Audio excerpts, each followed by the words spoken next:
Hey YouTube, what's crackin'? Godsman here with an update to the Revenger deck profile. Now, this is an update for Post-Clan Collection Volume 4 with the introduction of the new Revenger units, including Revenger Raging Fall Dragon Reverse. Now, this deck is a hybrid build in which we will be implementing Raging Fall Reverse and Rocky and Rokea into the pre-existing V Revenger format.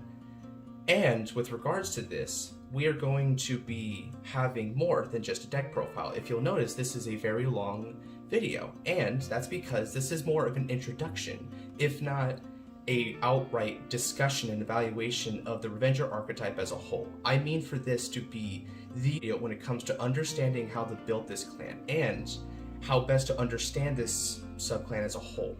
And with regards to that, for those of you who just want the deck profile and nothing more, I will leave a timestamp in the description so you'll know exactly when the deck profile starts and ends. But for those of you who are along for the entire ride, I hope you enjoy. Now, let's begin. Alright then, so beginning with the grade 3s, we of course are going to start off with 4 copies of Revenger Raging Form Dragon. So, as I have stated before, this is in fact my avatar, and he is my favorite unit in this entire game. And for good reason. Raging Form is the face of Revengers and the best boss unit that they have so far, if not furthermore for the rest of this game's time. Although that is probably going to be an overstatement, but anyway, he's amazing, and let's explain why. So, of course, for those of you who aren't already aware, I'll go over his skill just so that we can be up to terms on what exactly is so valuable about Raging Form Dragon. So, let's start with his second skill. His second skill is, at the end of the battle that it attacked, you can retire 3 of your Revenger rearguards in order to choose a grade 3 Revenger from your hand and ride it as stand. And that's it. There is no other cost. The newly written unit gets its drive checks, it doesn't lose any power, it's really just as good as it sounds. You also get to keep the marker and everything. So yeah, RFD is really powerful, but of course this is V-Series, and V-Series is nothing if not an upgrade to the originals, because as we already know, this used to be just right under the Raging Form, but we have more options now. We can choose any grade 3 Revengers, and there's going to be a couple candidates there we'll go on later. But for the time being, let's understand why Raging Form is especially powerful when he has his limit break. And that's his first skill, which is Auto. When this unit's placed on Vanguard Circle, if the number of cards in your damage zone is 4 or more, specifically, then you can counterblast 1 and call a grade 2 or less Revenger from your deck to rearguard. And what this does effectively is it allows you to get 3 Vanguard swings, because let's say you swung with Raging Form, right? And Raging Form sacks 3. 1, 2, 3. What you're going to do is you're going to have this call another Raging Form, rather ride it, and counterblast 1 in order to get another rearguard. And you go from having sacked 3, leaving 2, to having 1, 2, 3 rear guards left. So, because you have 3 rear guards left, and this auto skill is not a hard once per turn, you can sack the other 3, presumably after they've attacked, and ride yet another Revenger grade 3 from hand. It doesn't have to be a Raging Form, of course, and this is particularly important because burning through 3 Raging Forms in a single turn is really sweet and can get you a lot of attacks. As a matter of fact, it's a 7 attack combo in theory, but you burn through them really quickly, and you might not have very great follow-up, but that's what the other grade 3s in this decks are for. So, yeah, there's not much more explanation than that. I will be hard-pressed to hear anybody who actually plays Revengers tell you that V-Series Raging Form is not their best boss unit right now. Mordred and Raging Fall are neat, and they have their own potency, as we'll go into, but this is the heart and soul of the Revenger deck. He's my avatar, and I will always rep him till the end of days. Now, moving on from that, our next unit is going to be 3 copies of Illusionary Revenger, Mordred Phantom. So, Mordred Phantom is an incredibly powerful unit. He is sort of legendary in the sense that we have these so-called Mordred clones, which imitate his skill, which for being a 2019 card was way ahead of his time. His first skill is whenever you place a Blaster Dark on Rearguard Circle, you're able to get an imaginary gift of force. Yeah, no cost, no nothing. You just get it. Isn't that amazing? Now, next skill is when he's attacking, you can counterblast 1 to stand all of your Blaster Dark with a very powerful 10k bonus to their power each. And This is just incredible because what essentially happens is you've got this very powerful 5 attack combo within itself, just as long as you've got 2 Blaster Darks on either side of Mordred Phantom. You just swing Blaster, swing him, and then swing both Blasters again with a big power boost, which will scale the triggers. But on top of that, because you keep on spamming Force Markers from both him and Raging Form Dragon, you're going to be having incredibly powerful columns that will just finish off the game then and there. This is more distinctly than anything else your finisher in the deck. You don't want to ride it early, and riding in mid-game can be a little bit weird unless you're really looking at an early end game. If people have been rushing you down, or if you're noticing that they're close to death anyway, then there you go. You can just finish him off with Mordred Phantom. He has remained our finisher even after Raging Fall. Speaking of which, let's move on to Raging Fall Dragon. So, we're running only 2 copies of Raging Fall Dragon. Now, please excuse the admittedly lousy proxy here. I tried to get English proxies going, but I just really couldn't get it done within a good amount of time and figuring out the software and all that. But it's fine. I'm going to explain in detail what the effects of this unit are, and as well as the grade 2 and grade 1 that came along with him, so you'll still have a great understanding. Raging Fall Reverse's first effect is Act. Cost. Lock one of your rear guards from Revenger in its card name. Choose 3 units with Revenger in their card names, and they get power plus 5k until end of turn. Second skill, Auto. Once per turn, this ability's cost is reduced by Counterblast 1 for each of your locked cards. At the end of the battle this unit attacked, cost, Counterblast 3, and discard 3 from your hand. Choose up to 2 of your stand rear guards and lock them. Then, if you have 2 or more locked cards, or 5 cards in your damage zone, stand this unit. There is a lot to consider with this unit. This is quite a loaded effect, and at first, just at face value, it sounds like complete and utter garbage. It sounds like hot trash because you hear Counterblast 3 and Discard 3 for a restand, and you're like, oh my god, there's even locking involved with that on top of that. Why is this so costly just for a restand? This really is, it hits different. If you look at it beneath the surface, if you really read this a few times, you'll understand that this card is so exorbitant and costly if you're trying to combo with Raging Form specifically.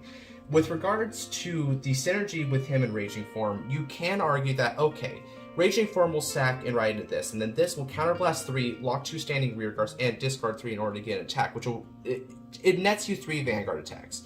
But you're missing out on a lot of advantage for it. It's very costly, so this isn't really a good pairing in that sense. Not unless you're trying to end the game, but more on that later. What Raging Fall Dragon is actually supposed to be is not a combo extender of Raging Form. Raging Fall is designed to be either an early game pressure unit while you're acquiring the Raging Form resources necessary, or he's going to be a late game follow-up after you burn through Raging Forms, as I've mentioned before. This card does not work with Raging Form so much as it works in tandem with him after the fact. Like I've mentioned in the previous video with regards to the synergy between Mordred Phantom and Raging Form, they have good tactical synergy, but not good technical synergy. That is to say, if you're using them together, it doesn't feel that great unless you're in, and you may hear this more than once, specific circumstances. You can, in fact, get 4, count them, 4 Vanguard attacks with this combo, because Raging Form can swing. You sack 3, as we've seen. You sack 3. You get another Raging Form and ride it. You limit break, so that's already a counterblast, to get a third Revenger back on the field. Then you attack with them, sack these 3, and then you can ride a Raging Fall.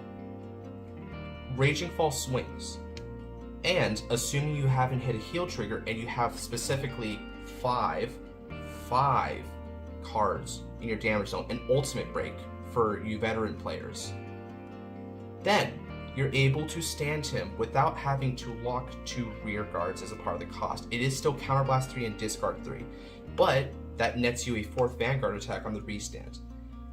This is incredibly situational. This is something that will only pop up once in a millennia. In testing, I have tested with Raging Fall quite a bit. This has only really popped up once for me, because it's requires 5 damage, a lot of counterblast, and you of course still need the RFD turn, so you still need to have a couple RFDs in him. That part in of itself is actually not that hard due to the searchability of this deck, but it's still very situational, and that's not how you're supposed to do it.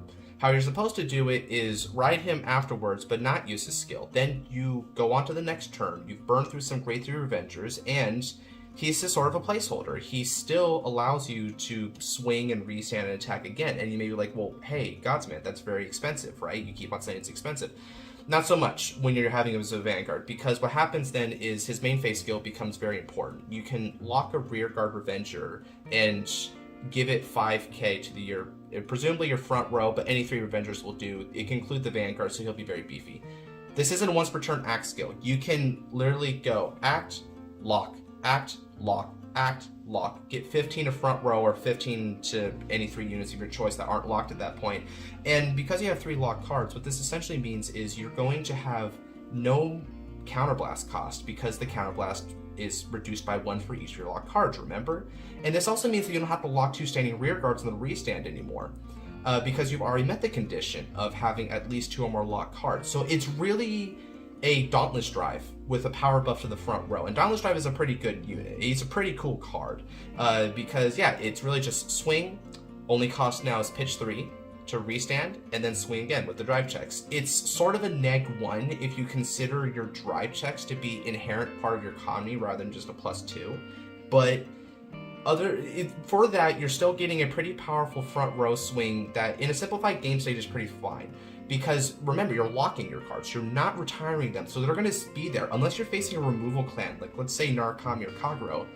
Those cards are going to be there next turn. You'll just be able to lock them again. You won't need to sack them and constantly have to restock your resources. So this can justify the neg 1 in drive check economy that you get overall with this.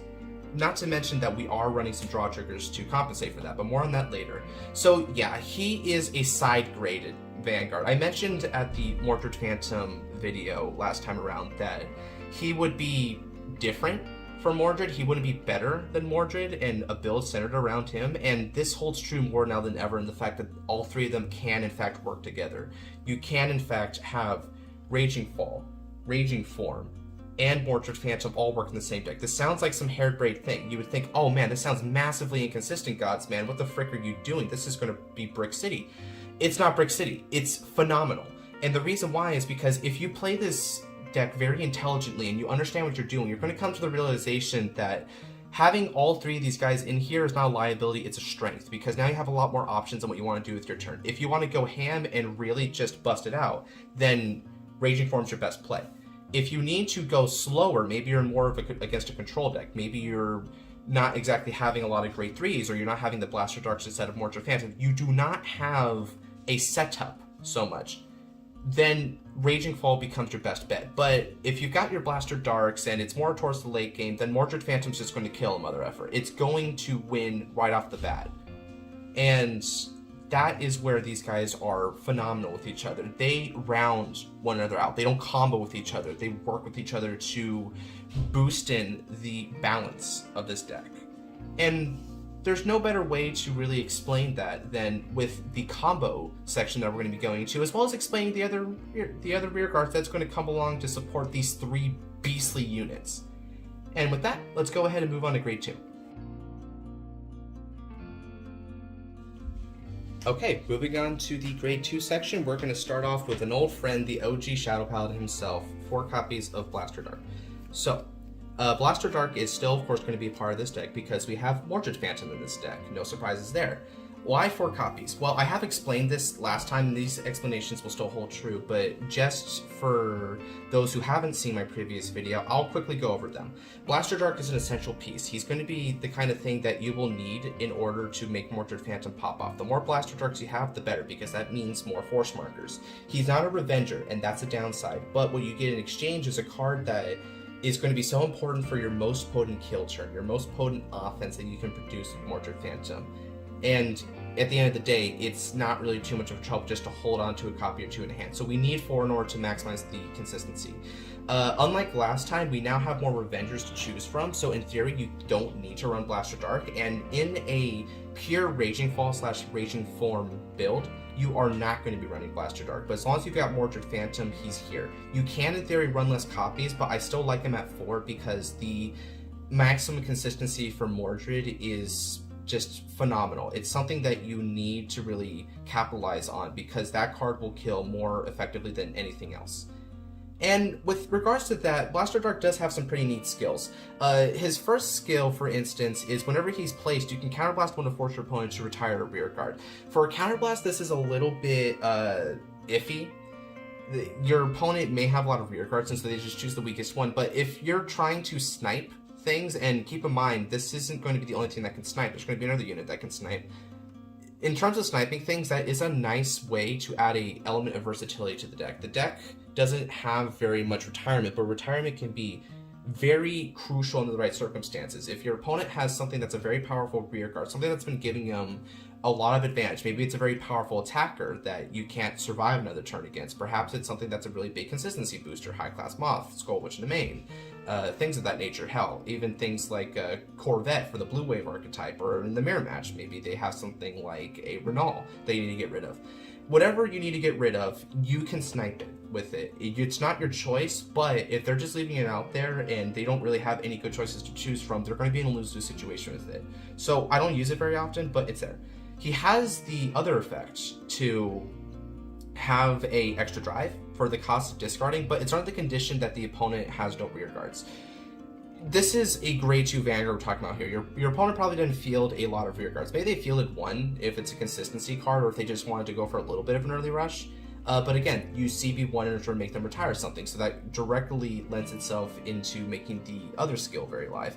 It's a 1-for-1. It doesn't really net you any advantage unless you happen to hit a draw trigger off of one of your drive checks, but even in that scenario, it's not some super explosive thing, but it is kind of neat. It does have a third effect, technically, which is it's also regarded as a Royal Paladin. This has incredible meme value in this deck, but nothing else. So yeah, we're running 4 copies of Blaster Dark because he is just one of the core pieces of this deck despite not being a Revenger. Alright, next card that we're going to be running here is going to be 4 copies of Darkcloak Revenger, Tartu. So Tartu's position at 4 copies is not questionable, I feel. I think Tartu in V-Series especially, because we don't have mana here, is one of your main fielders. And what I mean by fielder is a card that will get you fresh units to reinforce your field from the deck. She Soul Blasts 1 when she's placed specifically from the hand, and that's important because you can't combo her off of Raging Form, which calls from the deck. Or from a particular grade 1 we'll get into, which calls from the drop zone. But anyway, she Soul Blasts 1 when she's placed from hand in order to call a grade 1 or less Revenger from the deck. Very good. Very, very strong skill. You get any grade 1 Revenger you want, and the choices that you have are just way out there. You've got so much selection to choose from with this effect in terms of the kind of combos that you can go with it. Depending on which of the 3 rear guards that you're trying to support here, you actually have different grade 1s that will support their particular format of play. If you're going for something like Raging Fall, you might want to go for something that'll even get a main phase skill. There's a couple main phase skill units that like it. Hint, hint, for Mordred, we've got Masquerade, which we'll go over later, which gets you a Blaster Dark, so on and so forth. Now, you do have to retire the unit that you called her effect at the end of the turn, but in particular, if you're doing this with Raging Form, that's not going to matter. It's not going to live to the end phase. So it really is sort of a +1 for a mere Soul Blast. And it's a +1 that comes with a lot of choice. It's not just some random draw. It's something that you get to field. And because of that, she's very phenomenal. We can't really argue against running Tartu in V-Series. Next up, we're going to be running a pretty good boy. I actually like him a lot. I think at first his search ability was pretty meh, but now it's really grown on me. And that's going to be not 1, not 2, not 3, but 4 copies of Overcoming Revenger, Rukeia. So, this is not one of those proxies that I mentioned before, so I'm going to really go over what he does. Rukea's first skill is really his main skill. It's the one that we care about the most. It's the one that when we look at him, it's like, okay, this is what we want him for.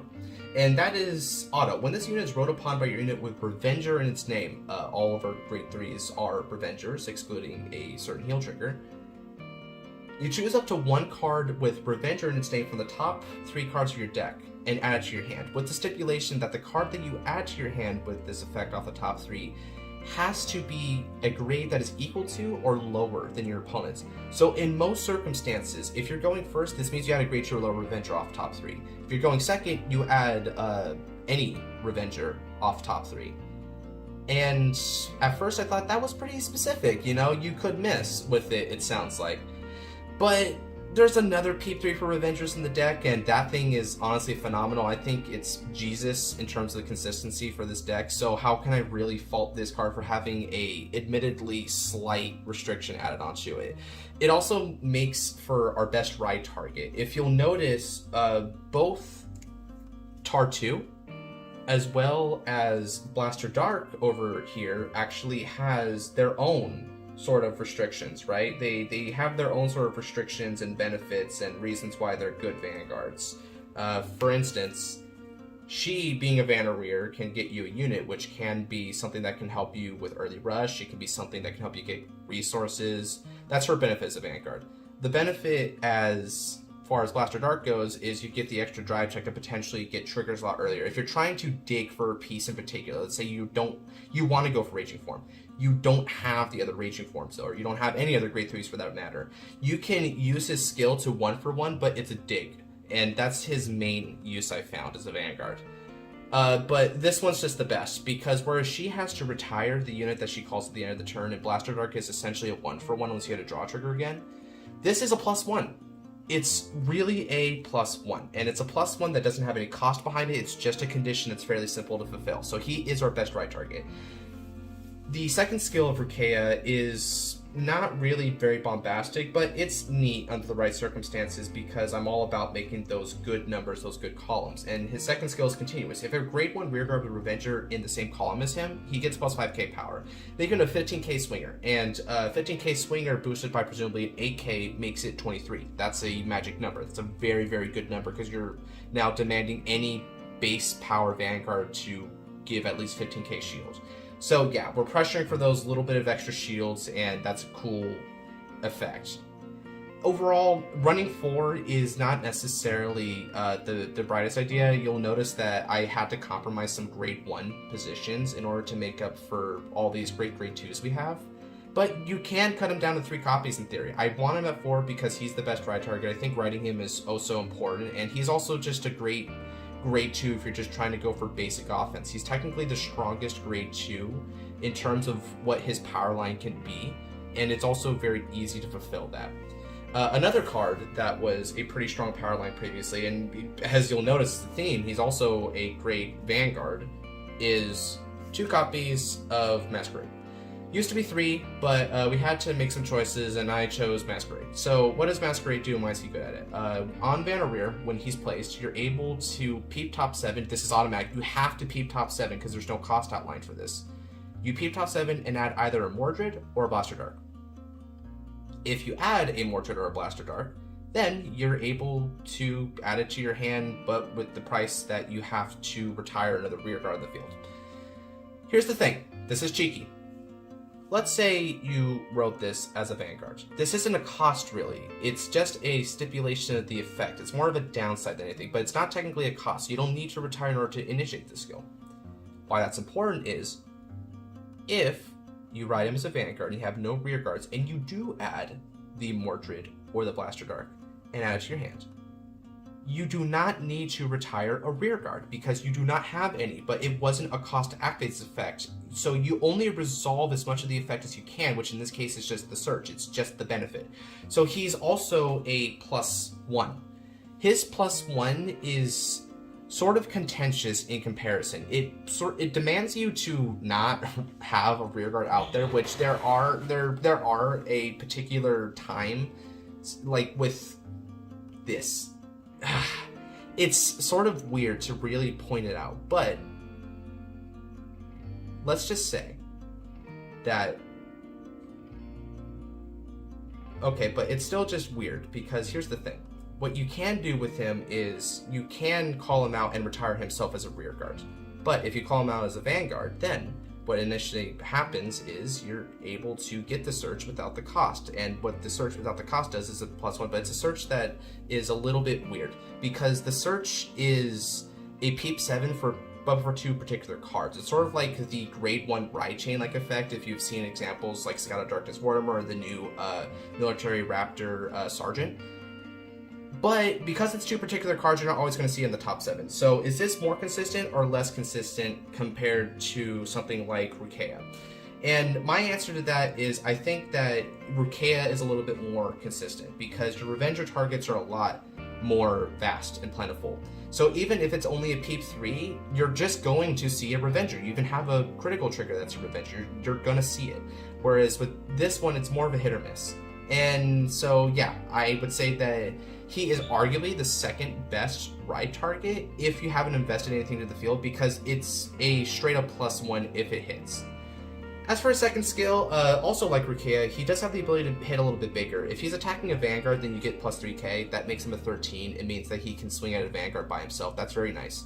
Now, whereas Rukeia does need a grade 1 behind him, and that can be a little bit troublesome if you've saved locked them or retired them already, this one doesn't need that. He's really good standalone. So yeah, I would say that this power boost actually does come up a fair bit, so pay attention to it. It can be important.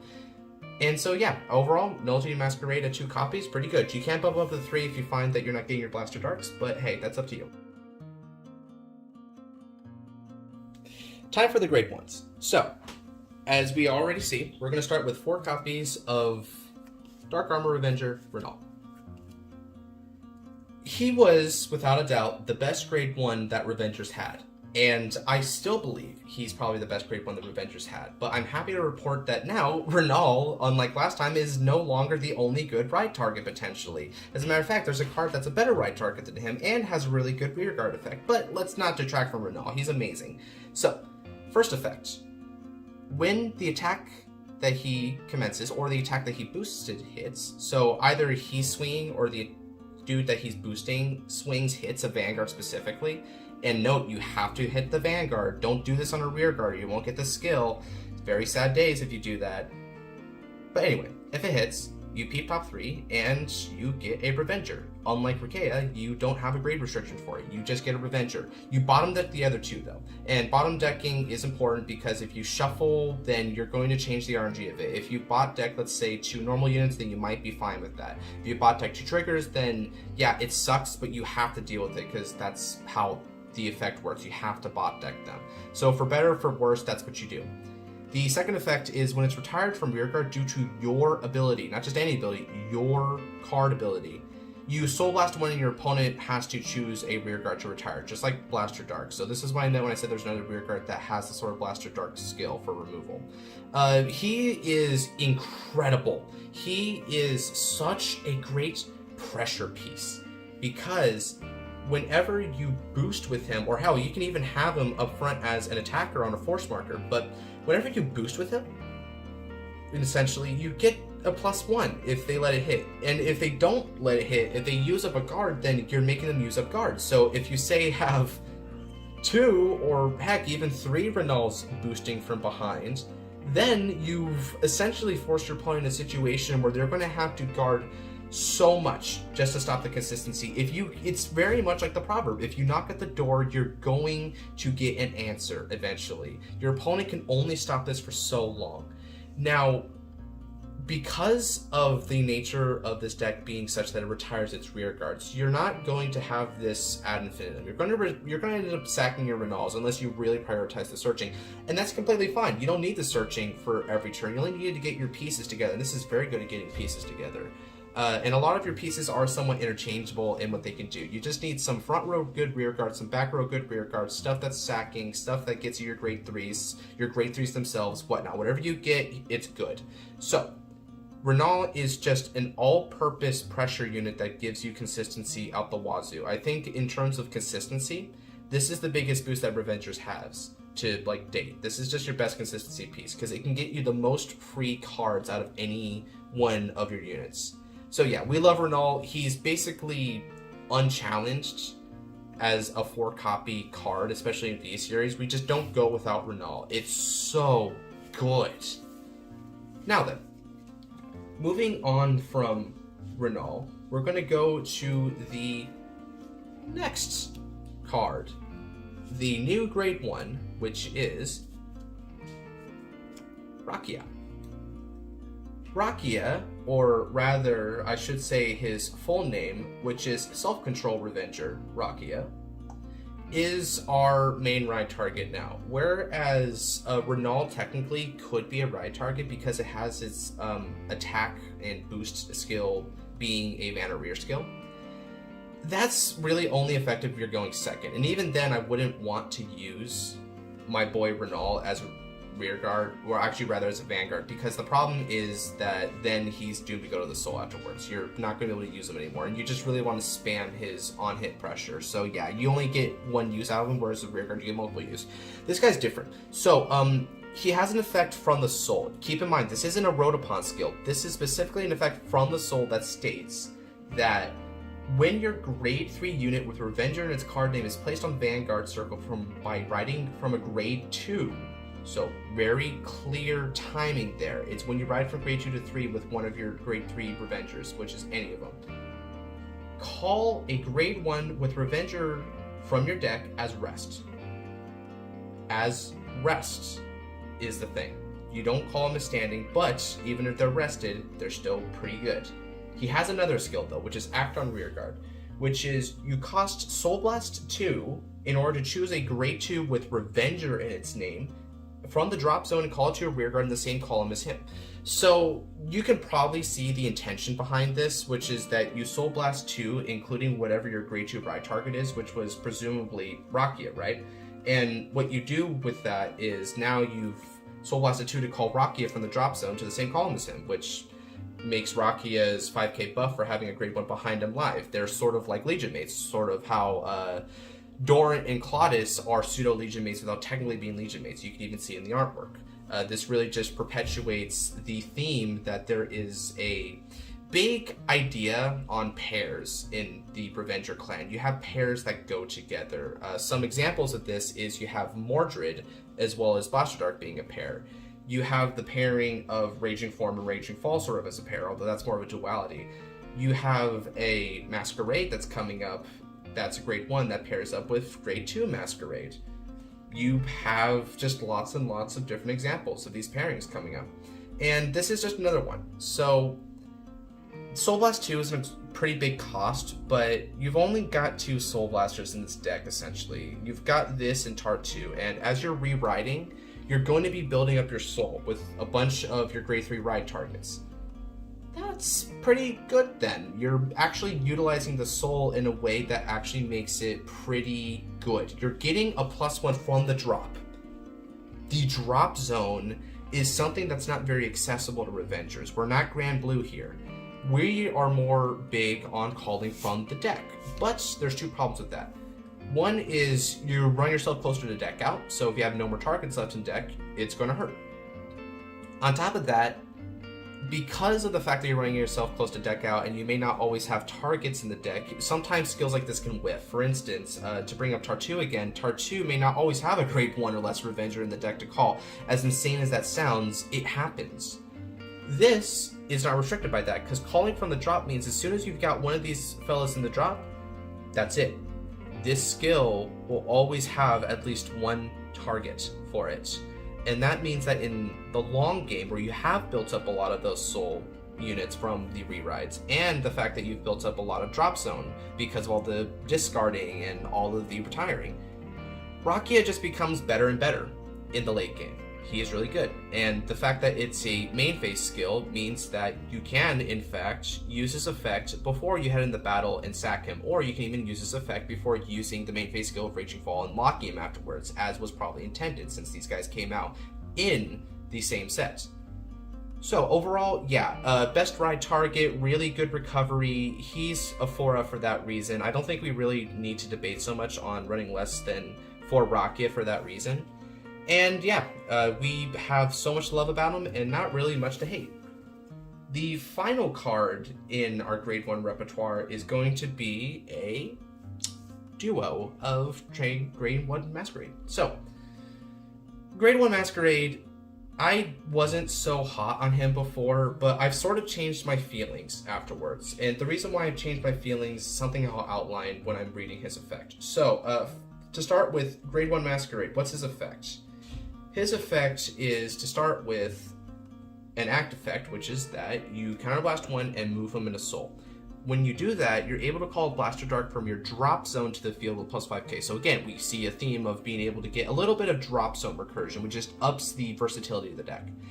And it's not just any like random unit. Sure, it's just Blaster Dark, so it's more limited that way, but it's Blaster Dark. It's really important if you're trying to get those Mordreds, and it's really cool because since this is the main phase thing, you can have Mordred as the Vanguard, so you suck them into Soul, and then you call a Blaster Dark. Mordred sees that, you get another force marker for it.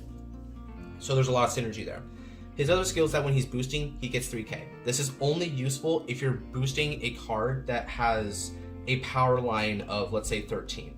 So, if he's boosting a Vanguard, which is 13, he's going to give a power line of 24. That's good. That does turn it from 21, which would demand a 10k, into a 24, which demands a 15k shield. So, yeah, the 3k makes the difference there. The other time it makes the difference, and I mentioned that these guys were a pair, and this is pretty much why. Grade 2 Masquerade. Remember, when it swings, even as a rear guard, it gets plus 3k, so same power line. Demands 15k shield from the rear guard, at minimum. This is the same sort of dealio that you get with our pairing between Rakia and Rukea, as they end up making a very similar column. They end up making 23 because you have 15 boosted by 8. So yeah, these are good columns. These are the things to pressure your opponent the most, and the more pressure you have, the better. So yeah, aside from that, I will say that one of the more subtle benefits of this card is that he does move himself into soul. So while you are removing him on the field, you're doing it in a productive way, because getting that soul is going to be cool, because then you can field more Revengers with it, which I left out Rakia here for a reason, because he's the main suspect of that. You need Soul Blast too. This is another way to build up your soul. So yeah, I really think in light of a card like this, these two just add in that layer of revival and using the soul for a lot more purposes than just a simple Tartu. And it makes things more versatile. It gives you that sort of part of the sphere that was missing here in terms of revival and keeping things going in the late game. So I consider this a late game card. The counterblast can be a little bit dicey, but if you're wise about it, and I do mean wise, we don't have a countercharger, as you probably noticed. We do not have a single countercharger here. You can budget for this. You're probably only going to use it once, which is why I'm running him at 2 copies, and you can search them from deck with, let's say, Rakia or even Tartu. You can make this work, and I think you should make this work, because as long as you've got Mordred Phantom, he's just a good Mordred Phantom fan. I don't think I'm going to be rushing a Mordred deck that doesn't even have at least a copy or 2 of Transient Revenger.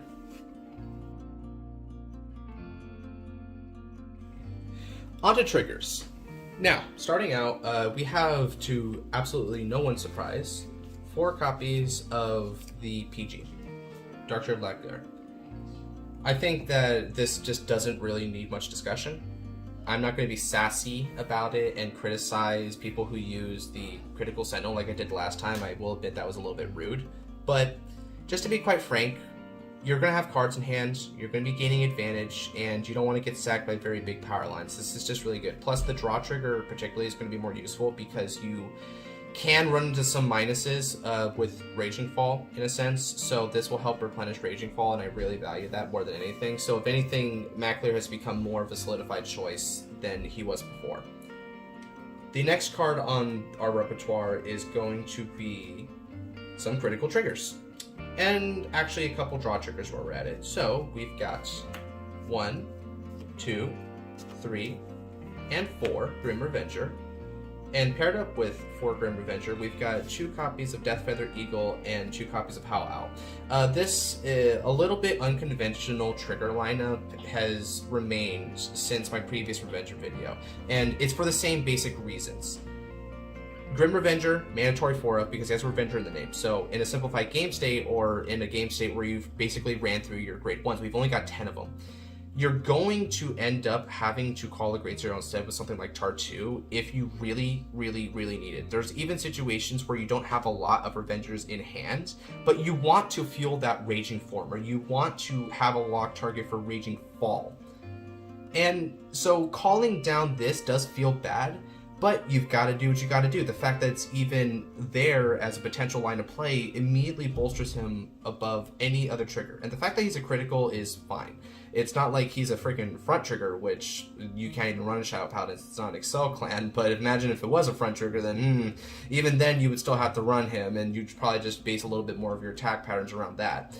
I'm running 2 crit and 2 draw above that. These can be whatever you want. I think that the 2 draw is really cool because, again, you can be running into some minuses. And now that I'm mentioning the minuses, let's be real. Raging Form Dragon gets you those extra twin drives, and it's really aggressive, and it gets you extra force markers, and even builds up soul because you're riding into more great 3s. The problem with that, though, is you're sacking 3 rear guards every time. You're getting those rear guards from pretty free sources like the deck and the drop zone, but you're still kind of sacking 3. So just to facilitate always having the ability to field another good board, having a couple extra draw triggers doesn't hurt. And you can pitch it with your PG, you can pitch it off the skill of Raging Fall. As a matter of fact, this is pretty good pitch fodder. Heck, you can even pitch it off of Blaster Dark's Vanguard skill. It's not that bad. It's really nice. I actually do like seeing this draw trigger more than I would like to see just the 7th or 8th crit. So this is the trigger lineup I'm running. You can go either way with it. I feel that 8 crit and no draw and just having the draw PGs is fine. It's definitely conventional, but I wanted to go a little bit out there because I found that in testing, this just really helps to ensure that I can keep going on. Now, something that's perhaps a little bit unconventional, but a lot of people in the community has been supposing this particular ratio. I'm running 2 Heal Guardians and 2 20k shield heals. So, why did I do this? I've been such an advocate for Heal Guardians ever since they came out, and that has remained, but I still think that there's something to be said for 20k shields, and I have been saying this enough now that I've sort of convinced myself to run this 2-2 ratio. So, running 2-2. There's a cost to this, and there's a benefit to this. The cost to this is your deck can seem like it's lost some focus in its defensive line of play. Because if you're wanting to prioritize having the ability to stop an early rush, you should have all of these, right? Because you may not see this one, you may see this one instead, and that feels bad. In the opposite sense, if you don't care about the early rush, and you can take a lot of damage, and considering that 2 of your boss units actually specify having a lot of cards in the damage zone, you can eat some damage and still maintain pretty good tempo on the clapback. This may seem more appealing, and you want to see these, and these suddenly become very useless in your eyes by comparison.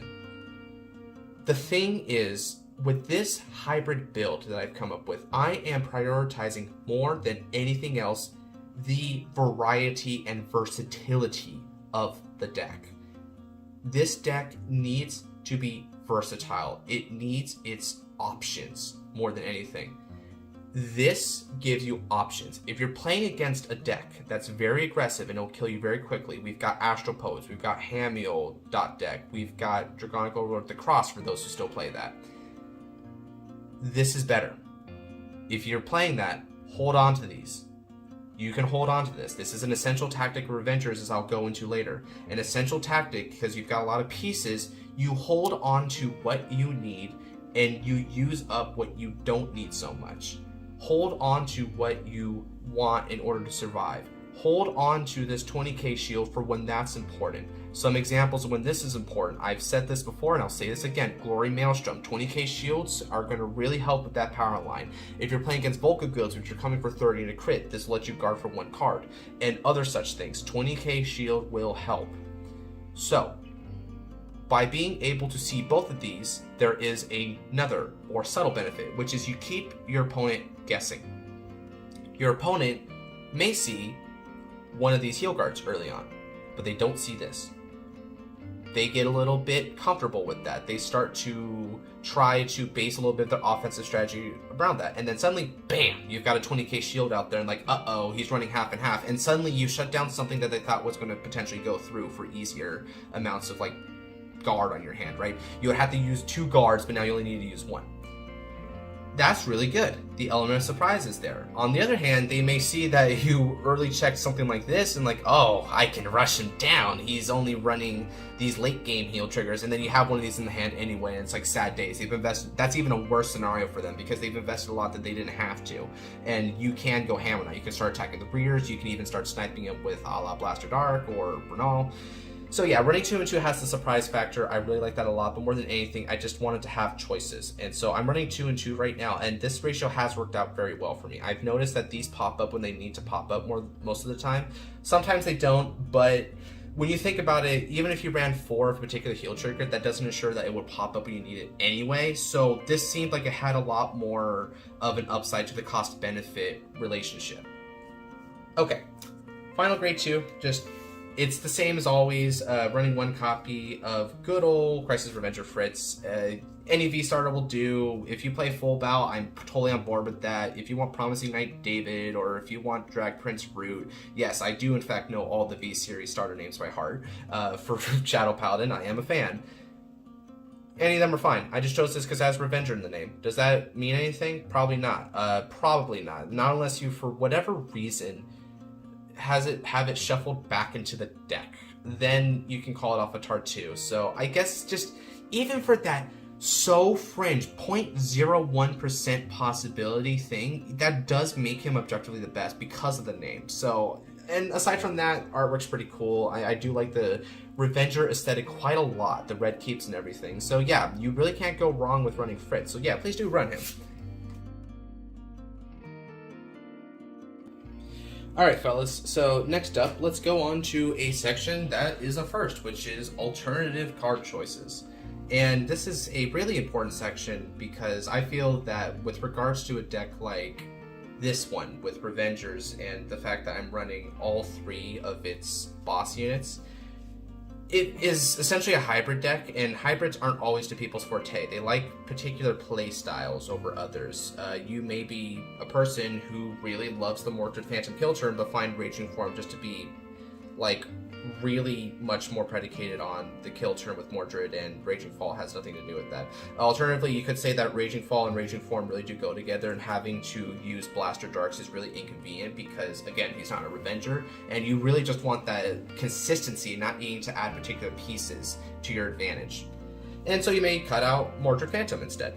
Regardless of what you do, a hybrid isn't always preferable. Some people will love this, and me included, but other people are not going to like it. So now I've got some alternatives that you can use in case you want to build one way or another. So, with regards to alternatives, let's first start off with an old friend from way back in the Mordred days, which is Danger Lunge Dragon.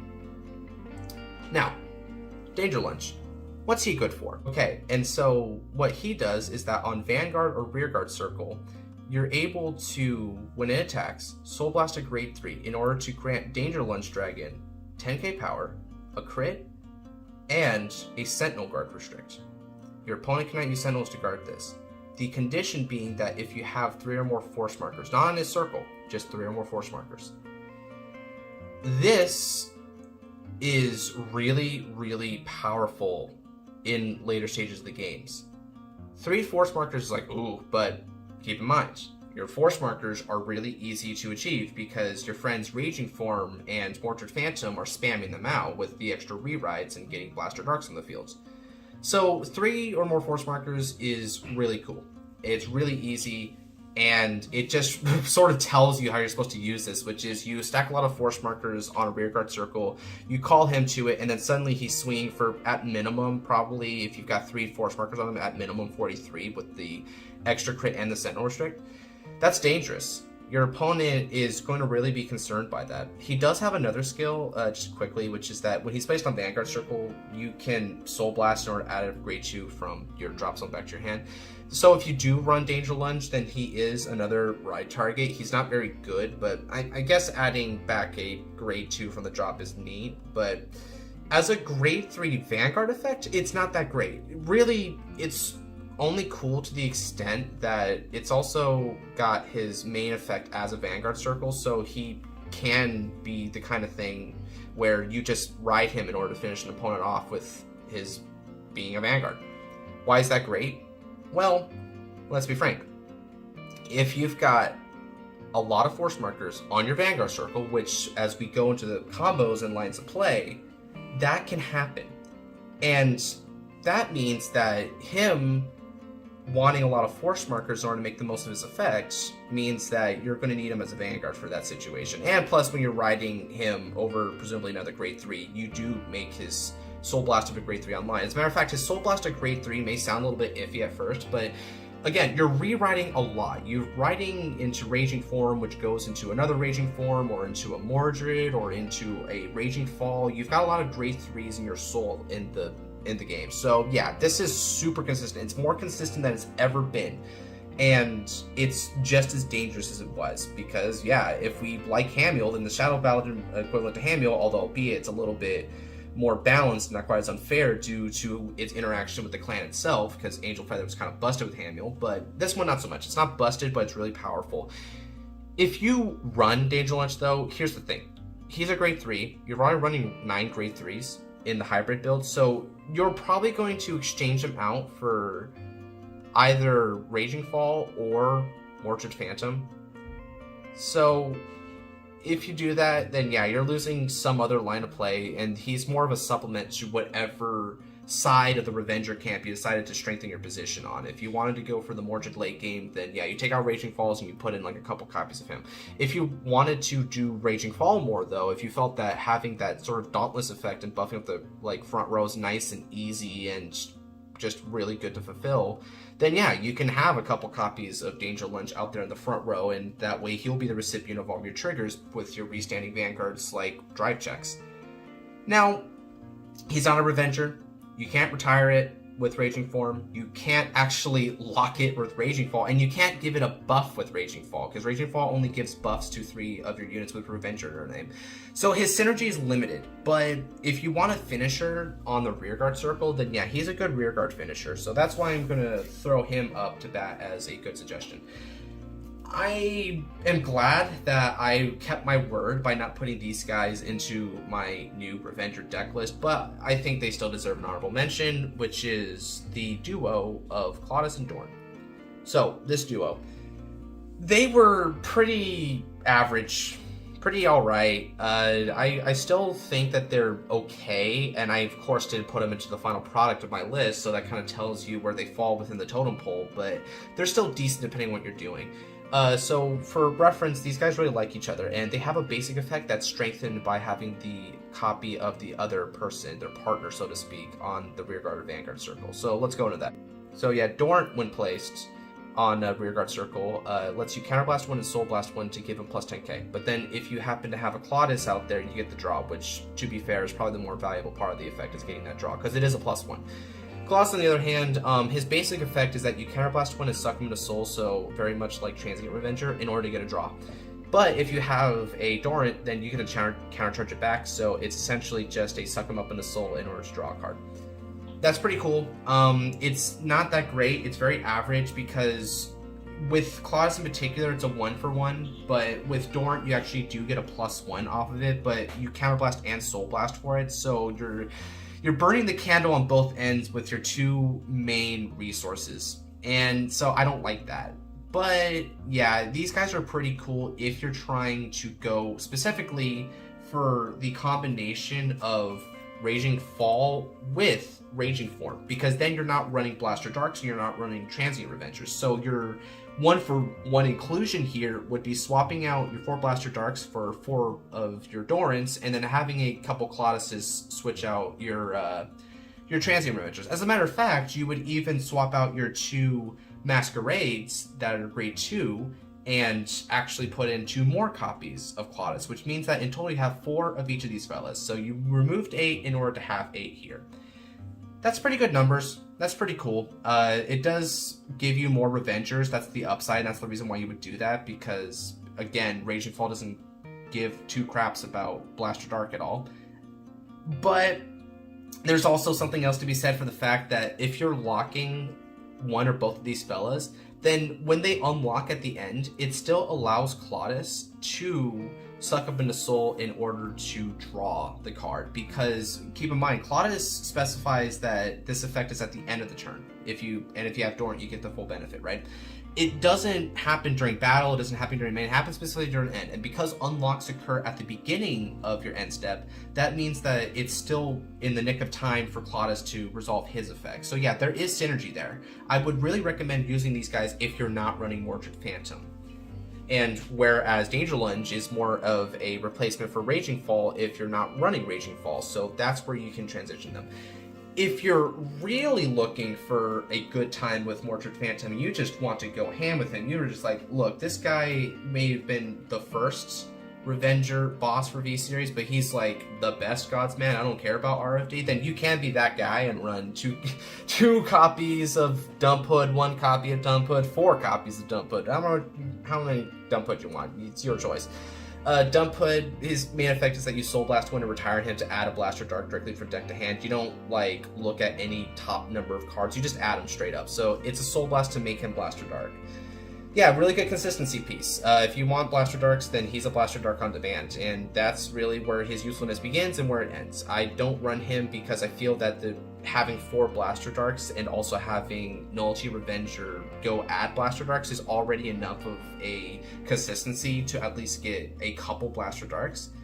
But yeah, again, you don't have Raging Falls, but you're like, hey, you know what? I don't want to run 4 copies of Claudius and Doran. Maybe you want to run 3 of each. Then yeah, you can make room for a couple copies, which when you do that, you've essentially reverted back to the list that I had prior to the release of Raging Fall Dragon. So yeah, Dumphood, he's another really good option there. And that'll do it for all of the suggested cards. There's a lot that you can do with regards to building a Revenger list, and there's a lot of different lines of play, which we'll go more into in the combo section. Alright fellas, let's talk winning image. So, when we're looking at the winning image of this deck, it has not really changed very much, but it has grown. So, in terms of the winning image of this deck, let's look at our 3 boss units for the answer to that. The winning image of this deck, more than anything, is having to apply a consistent pressure on the opponent. This is a winning image that is predicated on the idea that your best defense is a powerful offense. And all these Chadlats here, every one of them play a part in that. Even the little ones, as we saw with the strong power lines and the ability to field back more Revengers. Everything that you do is going to have an effect on the opponent.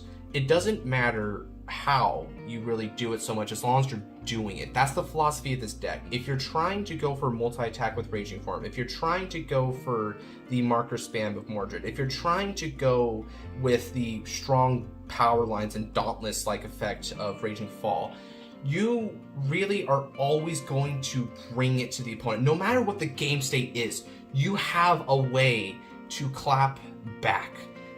Revengers, and I have really come to this conclusion about the overall theory behind a Revenger strategy. Revengers is really the epitome of a tempo deck, and the definition of a tempo deck is a deck that keeps up pace through a mixture of aggression and control until it can find a solid winning condition in which it can easily destroy the opponent at any given turn. So, although that's a little bit more of a layman's definition, that is the definition that I'm going to assert here. And so let's look at that, right? You're building up pressure. Maybe it's with a early game with Raging Fall. Perhaps it's an early game with Raging Form, where you're doing a lot of multi-attacking and marker generation. Either or, right? So you're really keeping up the pressure, and you do have control elements here. Control elements coming from guys such as Blaster Dark, and also guys such as our favorite grade 1 in this entire archetype, if you will, Renault. With guys like these who have retirement skills and also on-hit skills, you're going to really make your opponent fall into lose-lose situations. They're going to lose rear guards. They're going to have to give you advantage if they let these things hit, or they're going to have to sacrifice shields they probably wouldn't have wanted in order to guard these guys otherwise. You are always going to be throwing your opponent in unfavorable situations. You're just going to go at them continuously over and over and over again. And while the attack aggression of this deck is quite high, you're not always going to be doing it through just sheer attacks and just sinking them under just the quantity of swings. That is more of an Aquaforce or Nova Grappler playstyle. The playstyle of this more like is hitting them where it hurts. you're making inconvenient columns, you're getting rid of their precious rear sources, you're getting to snipe some potential defenses from them because they don't want to guard when they need to. And yeah, whatever you're doing, it's for your gain, and your gain is their pain.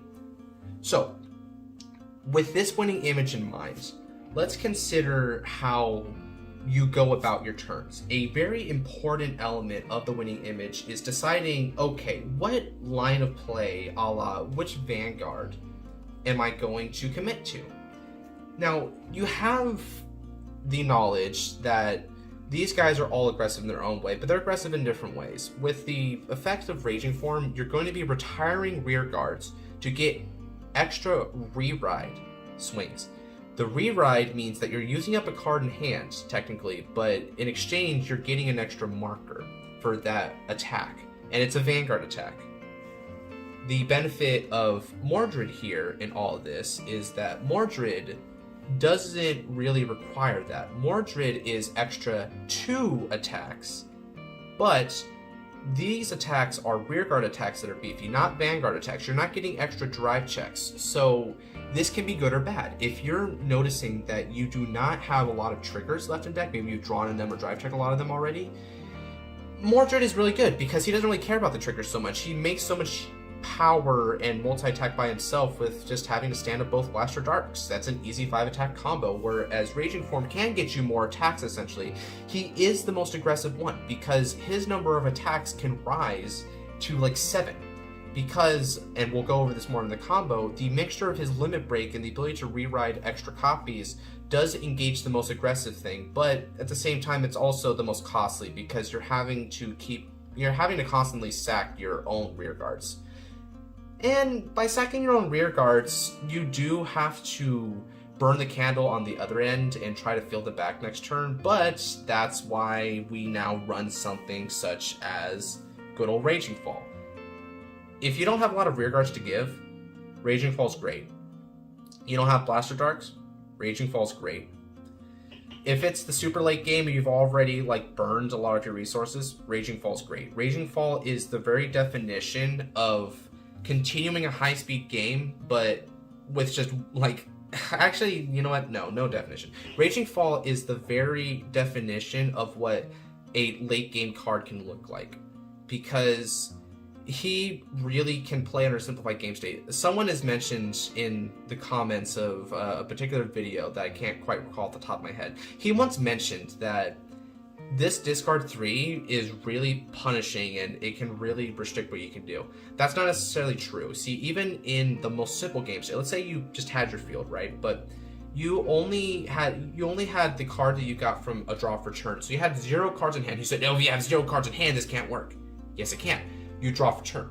That's 1 card. He twin drives.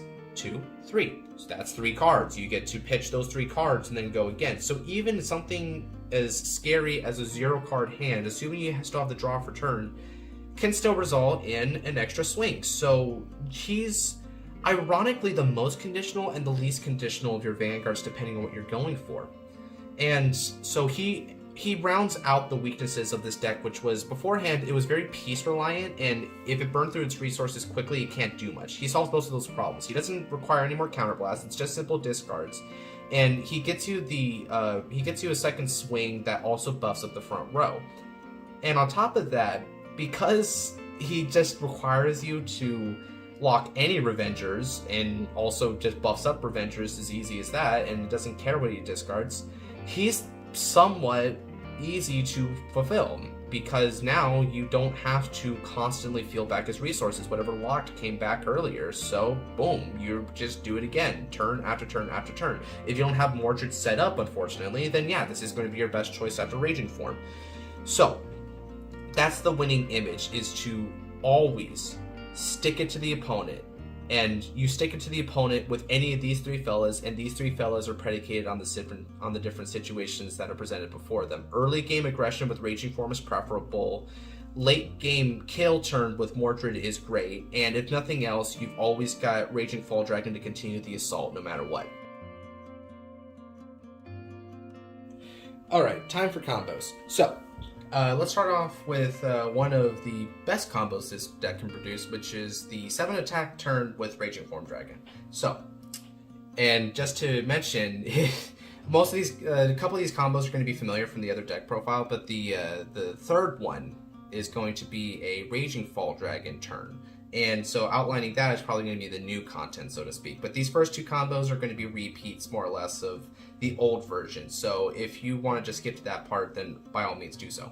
Anyway, so for the 7 attack turn, what you're going to need is, you're going to need specifically 4 cards in the damage zone, 5 rear guards, of course Raging Form Dragon is your vanguard, and you're going to need, at minimum, a second Raging Form Dragon in your hand, and a third copy of like any grade 3 Revenger in your hand. It can be Raging Fall, it can be Mordred, it can be a third Raging Form if you're really like going for it. Any of them will do. So let's just say, just for brevity's sake, let's go ahead and just have it be 2 of the Raging Forms in hand. So what's going to happen here is you're going to start out with application of a force marker. When you ride this, you're going to decide where to put this first force marker. So me personally, I put it on a rear guard because rear guard power lines are important. Specifically, I like to put it on a rear guard that has either a Renal in the front or in the back. Keeping the pressure here is important because let's look at this column. It went from 18 to 28.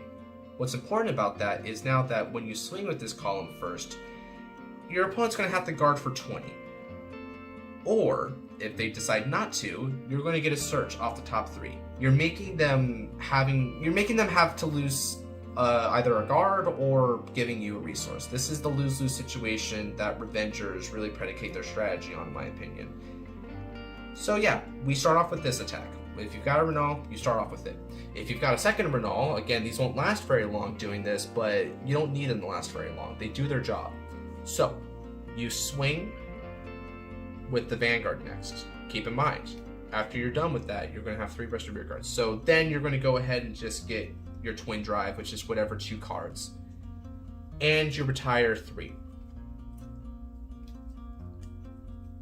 By doing that, we of course get, bam, a second Raging Form Dragons. This is where the second Raging Form is critical. Even if you don't have it for your third ride target, you needed to have it for your second ride target.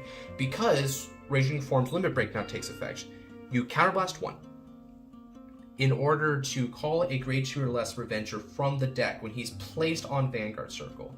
So, let's just go ahead and make it Masquerade here.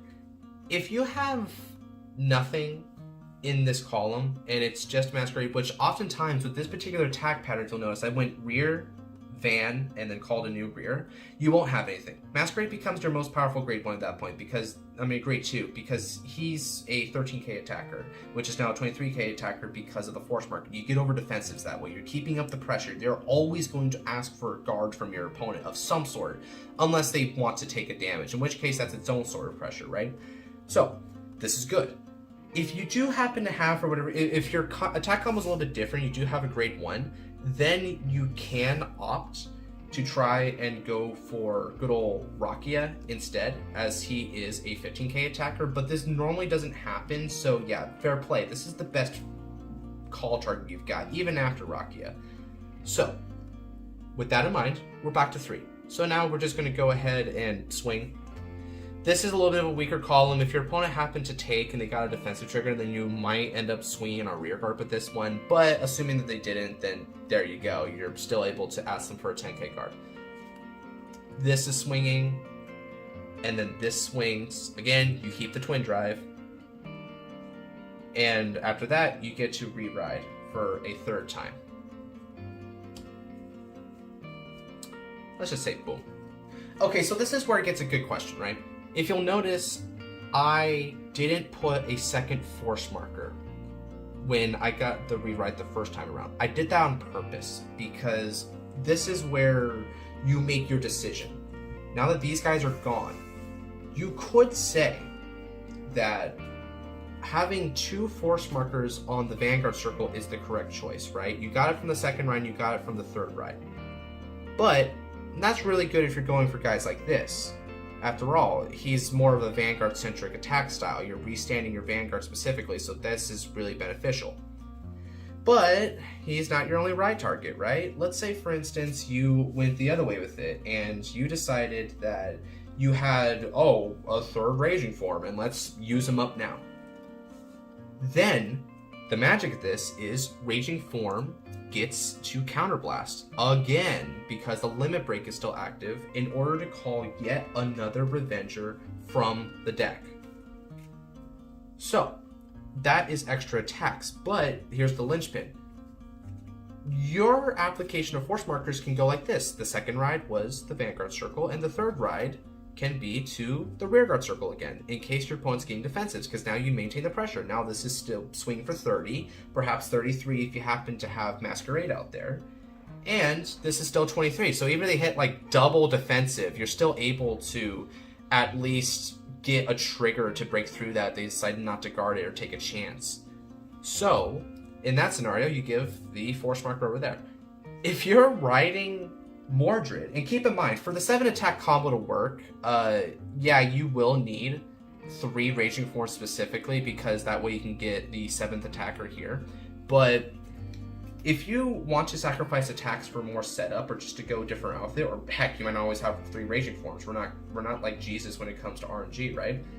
Then you can go for Mordred Phantom. So, what does Mordred Phantom look like? Mordred Phantom, calling out here, would actually engender its own unique choice. You can give it to the Vanguard Circle, but because Mordred Phantom's attack strategy is predicated on having strong Blaster Dark columns, you probably don't want to give him more than 1, maybe 2 force markers. So yeah, giving him more than 1 force marker can be a little bit greedy on a Vanguard where he's not the spotlight of his attack strategy.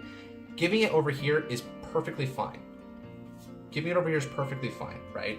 Because you're going to be stacking multiple force markers anyway.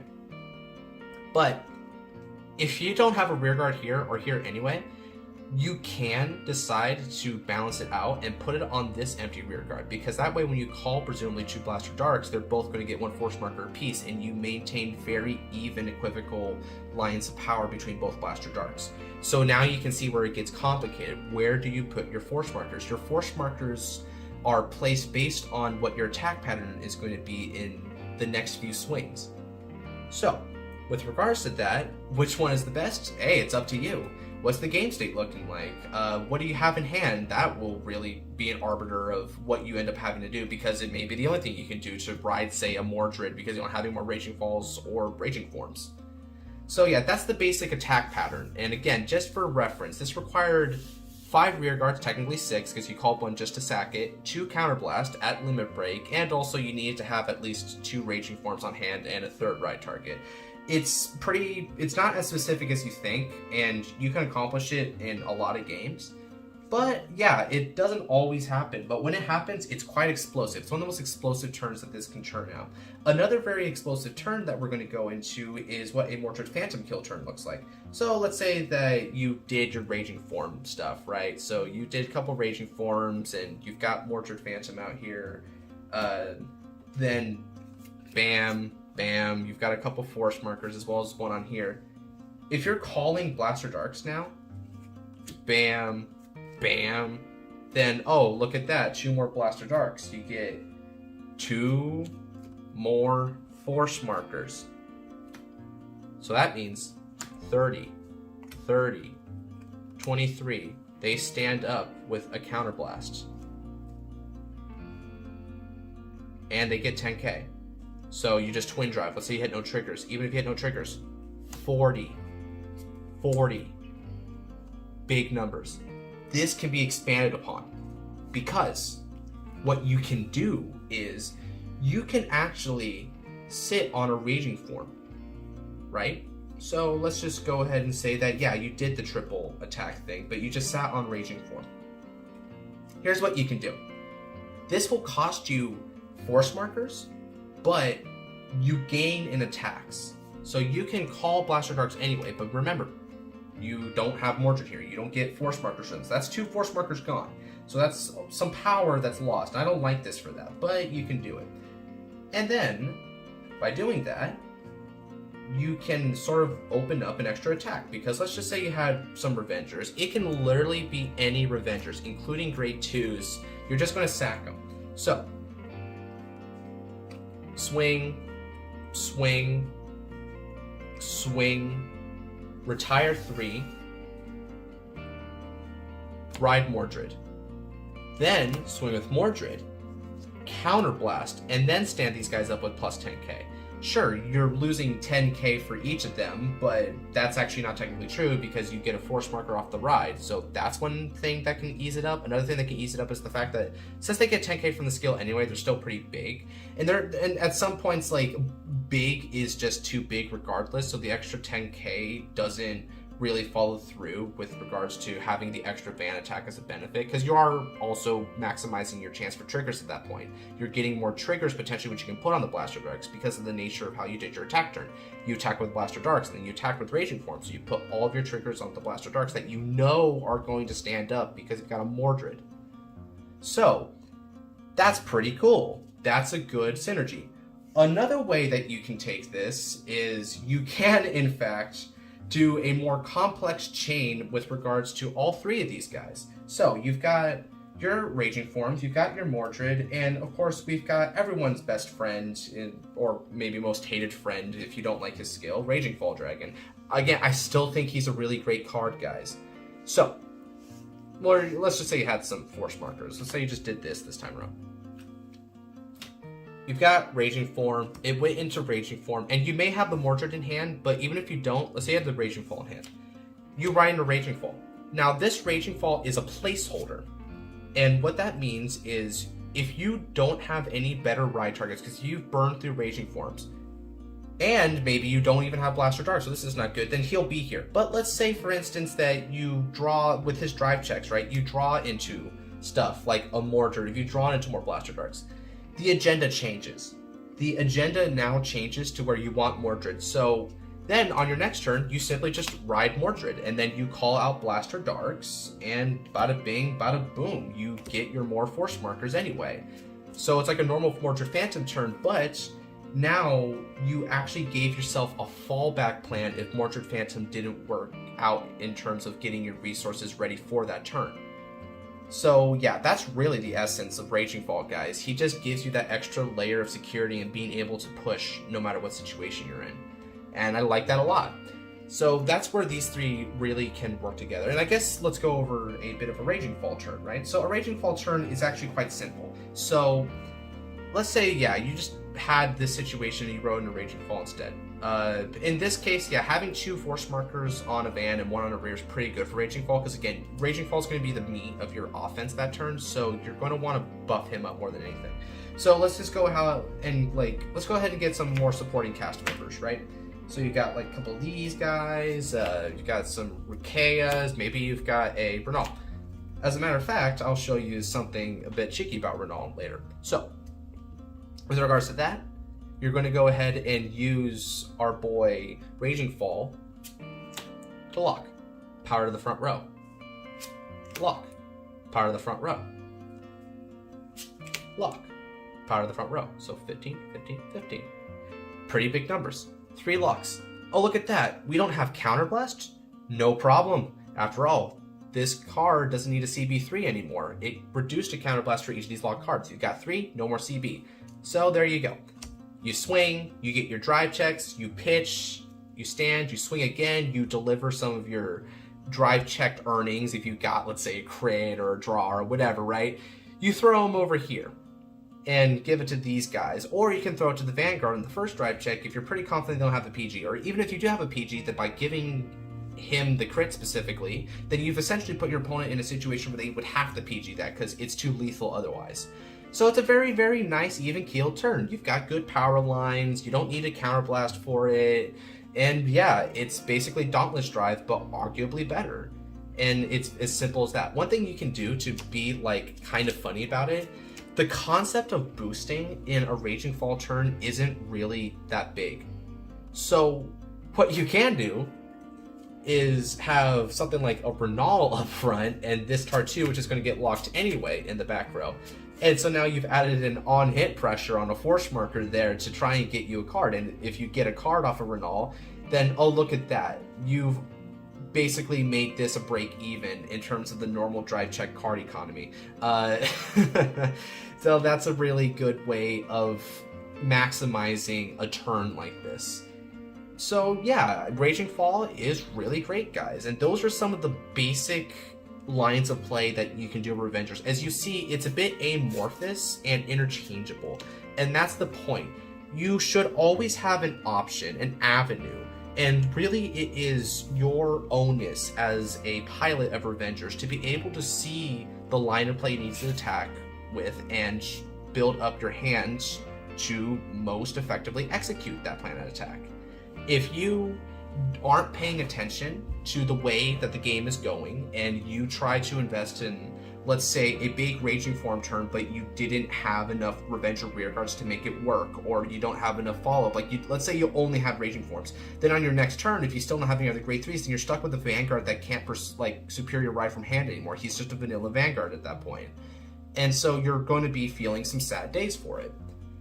And on the other hand, yeah, you could be sticking with Raging Fall a lot, but then you've come to realize that Raging Fall is not always the right move. Like, sure, okay, it's appealing that he doesn't counterblast, and it's also appealing that he can buff the front row, but sometimes you need to go aggressive. Sometimes you need to put more pressure than he can provide, because he is distinctly only a 4-attack turn.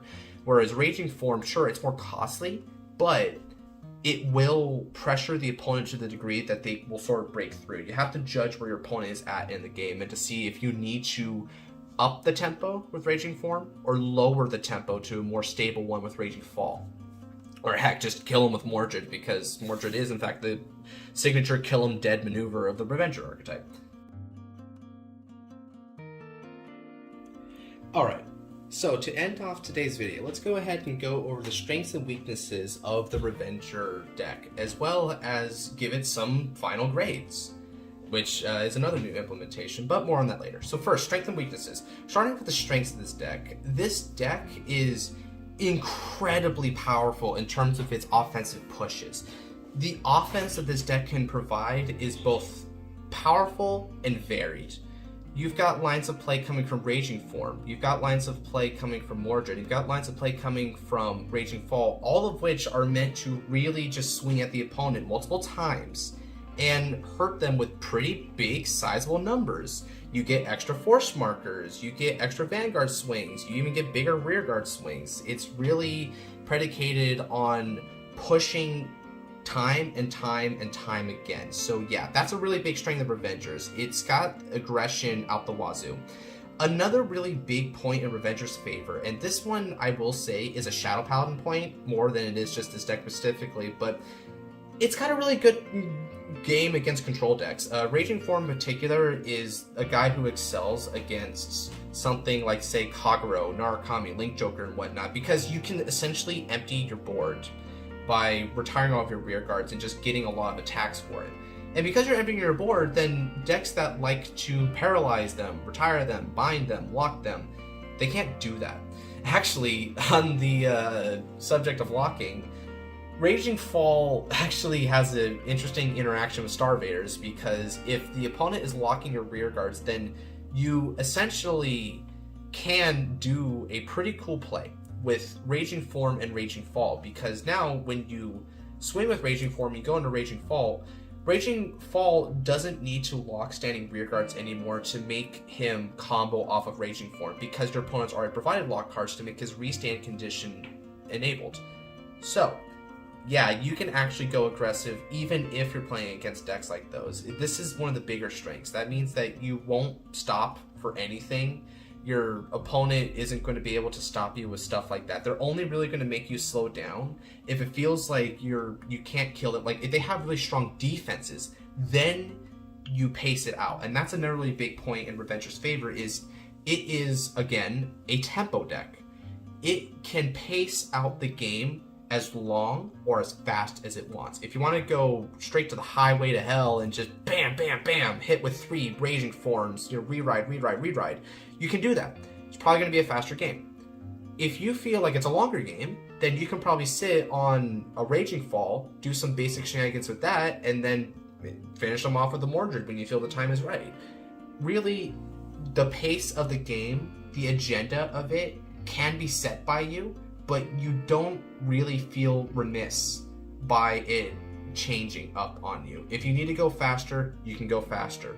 If you need to go slower, you can go slower. If you need the game to end right now, you can do it right now, potentially. What are some of the weaknesses, though, right? This is my favorite deck, but even I have to admit, it's not like Revengers are top tier or anything. Now, to be fair, like in all fairness, I still think it's really, really, really strong. You can see it top some tournaments, and I think that it is arguably on the level of Luard, although that can be contentious. Here's the thing about Revengers. They can be a bit hard on the resources. You have counterblasts thrown out all over the place. You have some soul blasts, which can be difficult if you're not budgeting properly, right? You need a budget. If you don't budget, you're going to run out of rear guards, you're going to run out of counterblasts, you're going to run out of soul blasts. You can even run out of targets in deck, right? Even your deck is a resource. So the resource game is a bit harsh for Revengers, and you need to really be an expert of budgeting them in order to be able to pilot this deck in any and all scenarios. Another problem with Revengers is that, especially in a hybrid deck, you have options with these different boss units, but what this also means is those options can collide with each other. If you've got, let's say, some Blaster Darks, but not a Mordred, then these two aren't going to know what to do with a Blaster Dark. If you don't have a lot of Revengers, then these guys are going to sort of fail on that front because they can't really do too much with it if they don't have a lot of Revengers to field them and keep going. On the other hand, maybe all you've got is a bunch of like you have no Blaster Darks, but maybe you do have a Mordred, and it's like, well, Mordred's kind of dead without Blaster Darks, so that's going to be kind of weird. And let's say you have all three of them. If the game stays a little bit ambiguous, you don't know what to do, then sure, you have all these options, but guys, I think you can relate in the sense that sometimes having options is a good problem to have. That's still emphasis on problem, right? You don't necessarily want a deck that makes its correct play dubious. You don't want to be in a situation where it's like, uh-oh, I have three things I can do and they all seem good. Which one do I do? Because then that leads to indecision and also leads to you making bad calls. This deck can put you in a situation where your bad calls are going to get really punished, because if you go for a bad ride and that ride ended up not being the one that you needed that turn, then you're going to start getting blown out, right? And that's bad. And yeah, so because of this, you're going to need to be very, very precise about what your turn order is going to be like and how you're going to progress the game, because sometimes too many options are going to confuse a player.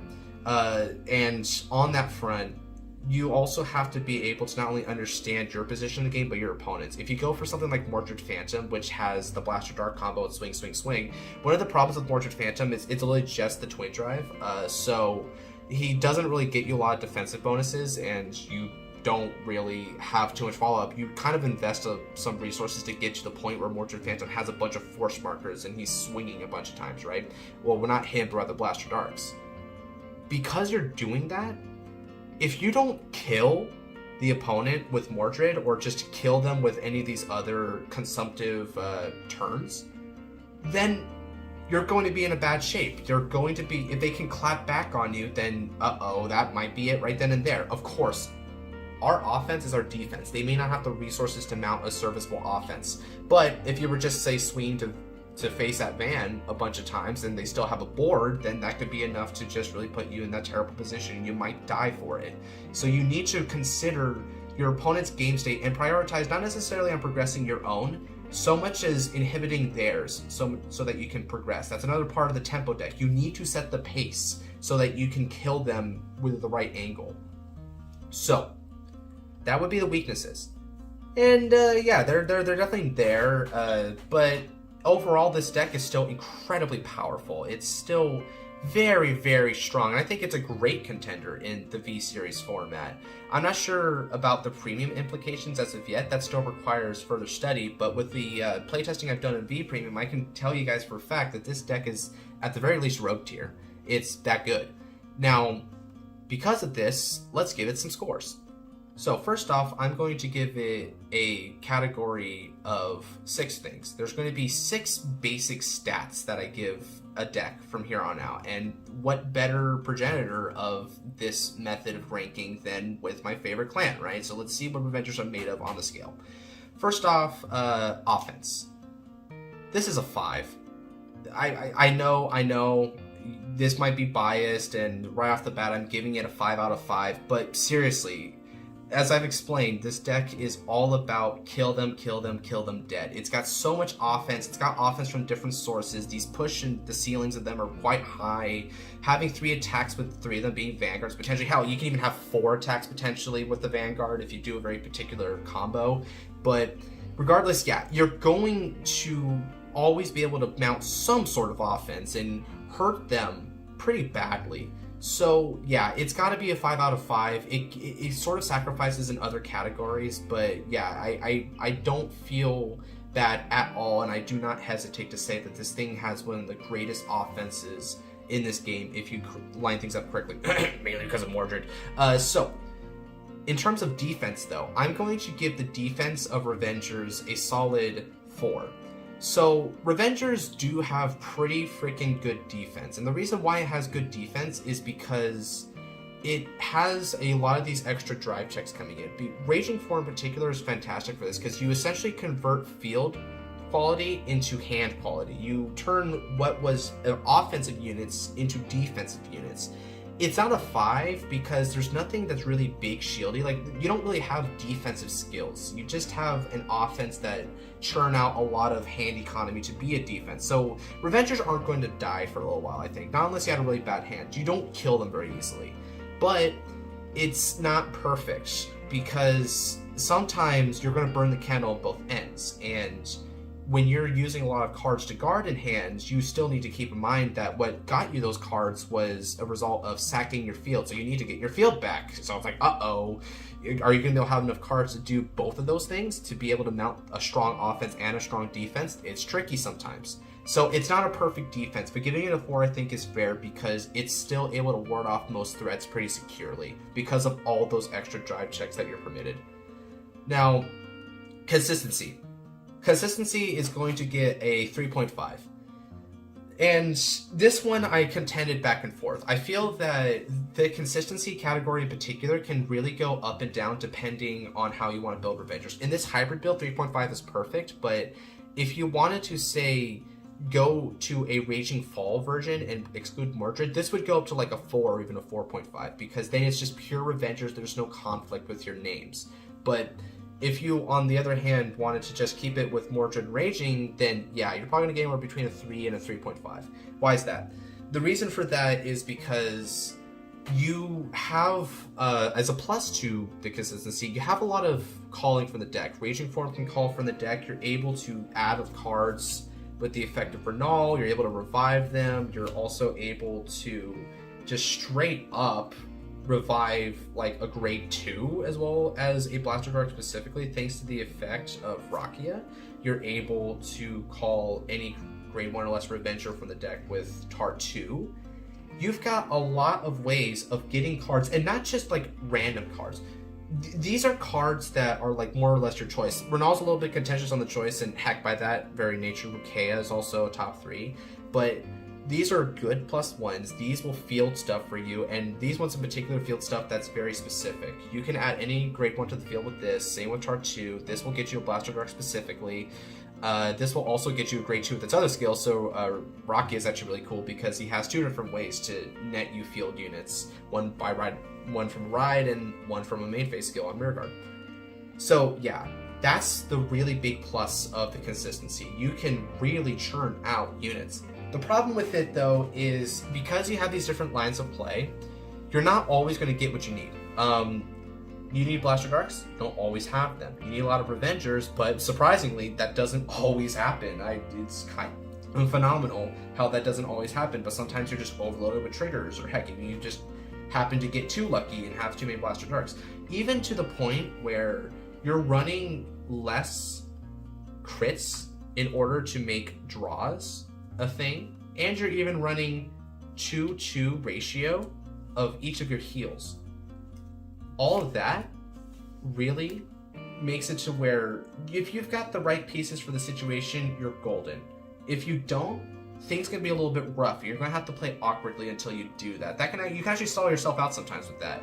And that's pretty bad because, again, you're a tempo deck. You're supposed to keep up and set the agenda. If you're the one who's actually making yourself slow, like if you're slowing down and not because you want to, a la Raging Fall, that's really bad. You're hurting yourself at that point. So that's why consistency is only going to get a 3.5. I cannot put up to a 4, even though there is all these different searchers and callers and different ways to field cards, right? If you were to just do these two, though, yeah, definitely. I think it goes to a 4 or 4.5, but then you lose a very big offensive push, so I would say the offense goes from a 5 to a 4, maybe even a 3.5, because Mordred is just quite incredible in that department. So, yeah. The next stat we're going to be talking about, which is recoverability. Yeah, recovery is going to get a fat freaking 5. Yeah, this is another one of those 5s, right? The thing about recoverability, I don't think I need to bring these guys out here again, but you know what? Let's just do it. From the deck, can be called from drop zone, from the deck, from the drop zone, and from the deck. And of course, there's one other, right? Yeah, it was Masquerade, from the drop zone. From the deck, even with this guy's effect. There's just so many ways to get cards. There's so many ways to make a comeback. You can get it from the deck, from the drop, from the hand, whatever you want, right? You can even change up your lines of play if you're in a more simplified game state. You don't always have to bounce back with just a super offensive unit. You can bounce back with something like Raging Fall and make it a very simple, clean turn. You can bounce back by just having a Mordred and a couple Blaster Darks in hand. You just have those guys and they already constitute a very phenomenal 5-attack turn. You've just been holding onto them for the game. So, this is no surprise. Let's be real. This is Shadow Paladin. The whole point of the deck is to sack your own rear guards, but always have the ability to field them back up. So, of course, even in a simplified game state, you are designed as a clan to be able to play in the simplified game state. So yeah, I can't go really without saying this is at least a 4 or 4.5. I'm going to make it a 5 because I think Revengers in particular are really phenomenal at that. I think the only thing that could even come back harder than Revengers is another Shadow Paladin clan, which is like Luar. The late game scaling of that deck is off the charts as well. So maybe if you're being a little more critical and say, well, you are sacking and it's not always there, then you can say like a 4, but I'm just going to go with the 5. Alright, so then, we've got offense, defense, consistency, and recoverability. What's the next one on the list? Versatility. Versatility is going to get a 4.5. A 4.5, because the thing about this deck, in particular, this build I've made, it's got a lot it can do. It can retire units from the opponent as well as your own in order to have an element of field control as well as avoiding the opponent's field control. It's got multi-swings from Vanguard, it's got multi-swings from rear guards, it has the ability to not require CB if you don't have CB, it can use up a lot of counterblast if you have a lot of counterblast to spare, it can revive things from the drop zone if you need the drop zone. You produce a lot of different avenues, and because of that, it's really what this deck in particular is meant for. It's a hybrid because it draws on the strengths of the different sub-strategies for Avengers.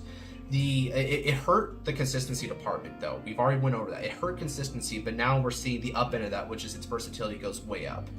And on top of that, when you're really looking at it, you can argue that for it not being the most consistent thing, the versatility makes up for that because that means you can't really find yourself in super disfavorable positions from your opponent. Your opponent can do a lot of stuff. They can lock your own rear guards. They can try to make you use up cards in hand. They can do a lot of stuff, but you're able to bounce back in a lot of different ways. So yeah, the recovery and versatility is really the strong points of this deck that way. But having said that, it's not perfect. And the reason why it's not perfect is that it's kind of a versatility that's built on one kind of philosophy. The philosophy being that offense is your defense means that if you really just need to hunker down and build up resources, you can do that, but all these guys actually kind of want to burn resources except for Mordred. Even Mordred's like, hey, give me Blaster Dark. So you kind of have to call stuff out to even give him Blaster Dark. So you're investing to the board in some form or another, no matter which version of these you guys have. And you can't just completely defend all the time, because this isn't like Dantarian or something. You're not just going to have a bazillion cards in hand to keep that effort to turn. In order to keep on maintaining your advantage, you have to attack at some point or another. You have to be able to throw down some kind of offense. And it's reliance on that, and also on the reliance of like getting those drive checks with Raging Form. I think Raging Form is the biggest crutch of Revengers, because if it wasn't for Raging Form being the glue here and throwing out that consistent offense that can also ride into these other guys and enable them, Revengers would be a lot worse off. It wouldn't be able to really keep up in terms of the late game. It wouldn't be able to keep up because its early game would have demanded too much from it in the first place. So yeah, in this category, I'm going to have to deliver it a solid 4, maybe a 4.5. I'm still debating on that, but let's go with 4 on this particular category. All right, next category, economy. This is a fairly unique one. I don't think a lot of people really dedicate economy and resourcing as its own category for qualifying a deck's potential and power, right? So here's the thing. I really like this category. I think this category is one of the ones that I prioritize the most when evaluating a deck, because there are so many limitations that's placed on a deck by their resource management. If they do not resource well, then crap. For all the good that it can do, it can't do too much of it. And so with regards to Revengers, I'm going to give it a 3. I'd say it's very average in terms of resources, and here's why. One really big downside of Revengers is they don't have a countercharger. So your counterblasts are very limited. You really, unless you get a heal trigger, right, and you heal out specifically a face down damage, you really only have 5 counterblasts to use in a game. That's it. This guy can potentially use up 3 of them, although you admittedly shouldn't. This guy can use up some of them. Mordred even will use up if you keep on using him for more than 1 turn. Like, he's a counterblast each turn. He can be 2 counterblasted potentially. This can be 3 counterblasts potentially. Blaster Dark can require counterblast, and so on and so forth. So yeah, counterblasting is a thing in this deck, and you don't have very good solutions. You just have to work around it. You just have to base your strategies off of your limitation there. So that's not a good look for this deck, especially since that means that for all the offensive pushes that it can do, if you're not managing things properly, you just flat out won't be able to pay for it. That said, another resource that's a bit iffy, right, is the field management resource. Field management is somewhat fine because Mordred doesn't retire, and this guy will just lock anything that you've got. So yeah, kudos to Raging Fall. The locking's actually really cool that way, because then you just get to maintain your field presence. But Raging Form is a bit of a weird thing that way. Depending on what you drive check, you're not always going to be able to refield stuff. If you just happen to drive check a lot of triggers, which is really good offensively for that turn, it even gives you a strong defense, but then on the clapback you may not have exactly what you need. So you need to build around that. And this isn't even a knock to Raging Form. This is just like the kind of thing that's a trade-off for him being such a phenomenal offensive unit that also ties together the entire Revenger subclan. But yeah, anyway, I digress. The rear guard issue is a bit of a side grade for me in terms of a plus and a negative. You really can make it a plus if you're trying to do it properly, if you're trying to get rid of them only when they've outlived their usefulness or when they're going to die anyways, and then being able to prioritize cards in your hand that can refield, things like Rakia, things like Tartu, yada yada. So let's go on to probably one of the better things about this deck, which is Soul. You may not think of it at first because there's nothing that's really so much of a dedicated Soul charge, but Soul is fine because here's the thing. Soul is perfect in this deck because you only really use what you need. Tartu only requires 1 at a time and Rakia only requires 2 at a time. And because you keep on building up Soul with the rewrites and the fact that Masquerade even will get you to Soul, which is a subtle way of getting you just the amount of Soul you need, you really have full command over how much Soul you're going to use in the game. So I don't find that to be an issue whatsoever. I like that a lot. You don't have too much Soul, you have just enough. So that's honestly the epitome of efficiency with regards to resourcing, so that's a plus for it. So because you've got a huge downside, a huge upside, and kind of a side, so to speak, if that's even a proper word, I'm going to give it a 3. It's right in the middle. It's box standard, just average, best, yeah. So I really think that the resourcing is one of the weaker points of Revengers. You have to be careful about it as a result. The final category, right? And this is another one that would be kind of weird if you're like thinking about in terms of conventional categories, but I've got potential. What do I even mean by potential? Potential refers to a deck's ability to grow. And for Revengers and where we're at right now, I think the potential of Revengers is going to be a 4. Revengers has room to grow. They got 2 waves of support, so I don't think that growth is going to be happening very soon unless they want to give us a 3rd wave of support, which, heck, when you think about it from the clan collections and also previously referred to as clan selection, we did get 3 straight lines of Starvaders, and Revengers are very popular, and there's a lot to go through with them, so I can imagine there being more Revengers, right? Drag Roller. So, yeah, let's look at it from the upside and say that we do get new support. You have a lot of ways that you can take this clan, right? We see that Bushiroad has opted to round out the clan for the time being. We've rounded out what the clan can do, and it has different avenues. But it has a lot of room to grow in terms of being able to explode with Raging Form. We have yet to find a grade 3 that actually combos mid-battle with Raging Form Dragon, and that's the meat of this 4 score that I've given it. If we got a Revenger grade 3 that able to actually do something, if for a fair cost probably, do something, let's say an auto effect when it's attacking or when it's placed, right? Then you've really upped the ceiling of this deck. This deck's ceiling can go through the roof, and you can also make different combinations, because if that card also presumably retires rear guards, then you make different attack formations. We can even have smaller rear guards that do other stuff. We might be able to have smaller rear guards that have the ability to accumulate stuff. Like, for instance, like when they're retired, they return to the hand, maybe. Perhaps they're able to give other benefits to you, like maybe they're able to have a battle door effect where your opponent has to use 2 or more cards from hand to guard, or maybe they have a Sentinel restrict that they can grant, right? So now you're having guard restrict as being an element that this deck sadly lacks outside of Danger Lunge potentially. There are a lot of different ways that you can take a growth spurt. I think this deck has many different possibilities, not just common range form, but you can even say that in the instance that we have Drag Roller Phantom coming, if Drag Roller Phantom is treated the same way that Phantom Blaster Overlord was treated with relation to Phantom Blaster Dragon, then we could be having a pretty sweet cross-ride effect here, where if Mortured Phantom is in the soul, then it has some very powerful benefits, or it gets even stronger version of its effect if Mortured Phantom is somewhere out there. That's a possibility. Heck, in line with that, you can even say that if Drag Roller Phantom has the ability to deal damage to the opponent, then you do have another way of pressuring the opponent. Because again, pressure is the name of the game. Always putting your opponent in convenient positions. And I would say that giving them a damage that they otherwise would not have wanted to take, just without their consent whatsoever, is a pretty good way to lay it on thick, so to speak.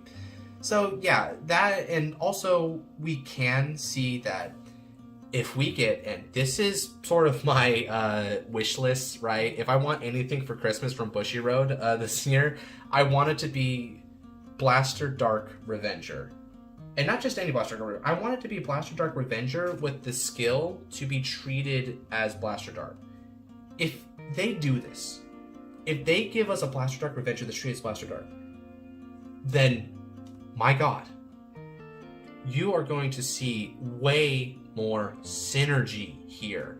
The consistency of this deck will go way up, because now Blaster Dark is no longer inconvenient. It's a Revenger, and it also works with Mortared Phantom. And that's even better, because what that means is if you need Blaster Darks, then you don't need to run janky support cards like Dump Hood Dragon to get Blaster Darks. Anything that can search a Revenger can also search out a Blaster Dark Revenger, of course. So the consistency would go through the roof And that is going to be a really, really great way to bolster up this deck, because as we mentioned before already, consistency is one of the middling points about the subclan as a whole, especially when you're going hybrid. And so this turns a hybrid from a sort of a weird give or take into a straight up strength. And yeah, so Blaster Dark Revenger is a really big growing point. So for all those reasons, I'm going to provide the score of 4 for developmental potential. It's not exactly like a 5, and here's what a 5 would look like. A 5 of developmental potential would look like a clan that's only gotten one wave of support, only a few cards, and it still has, maybe it's not even the strongest clan. Like let's well, subclan rather. Let's see. Let's give an example. Let's give an example like, say, yeah, let's use Extreme Battlers as an example for the Nova Grappler fans out there. Extreme Battlers just got a promo, which helps them out, but if you were to give Extreme Battlers more support, they could be pretty good, because they already have some pretty cool effects. They just needed more. Like, the epitome of we need more is something that really goes 4 or 5 in developmental potential. Revengers don't necessarily need more, is the thing. They already have enough to be a good functioning deck. Developmental potential would have been a 5 prior to Raging Fall, because then we would have really demanded, hey, we kind of have to run non-Revengers in a Revenger deck because there's not enough of them. But now we got like a potential 12 other like spaces in the deck for Revengers, so yeah, that's not so much an issue anymore. But for other decks, another example being Hari. Hari just recently got their promo, which gave them another Magia Doll. If they got even more Magia Dolls, then their development could go really high, because then Hari's line of play, which is so dependent on Magia Dolls specifically, would have a lot more representation and variety potentially, because the Magia Dolls have really powerful effects, but they're kind of hard to get sometimes, and there's only so much of them. So yeah, that's what a category in development would look like. On the other hand, I would give a category like Luard, well, not a category like Luard, I would give a score that's pretty low to a deck like Luard. Luard feels very finished. It doesn't seem like it needs much more. It already knows what it wants to do. It does it well. I mean, heck, it's meta, right? So I don't think other people wanted to get more support unless you're just the kind of guy who's been reaping the spoils of your favorite deck being Luard. So, yeah. With that in mind, that's what a low score would look like, and that's what a high score would look like, and this is a fairly high score. This score could be a little bit high, but I still think that we haven't really tapped into the full potential of RFD as a Vanguard, and that's why I'm going to keep it as a 4, is because nothing really combos with him during the battle phase yet.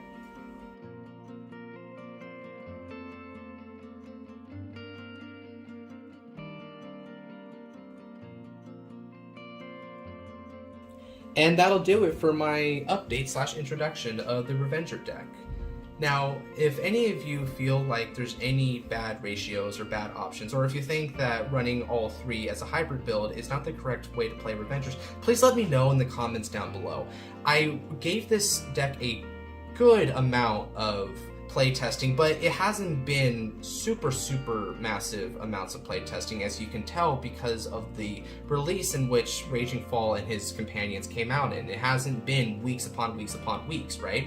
So more testing can be done and more can be potentially improved. But I wanted to release this as soon as I got a good grasp of what the deck was going to become with the release of Raging Fall, because this deck and Raging Fall's inclusion is very ambiguous. People don't really quite know what to do with Revengers at this point. It's got a lot of cards, but now, just like we noted earlier as a potential weakness for it, we kind of see IRL that the choice is both a great thing and a bad thing, because now things seem a little bit muddy. It's not so clear what to do. What do we do? How is Revengers best built?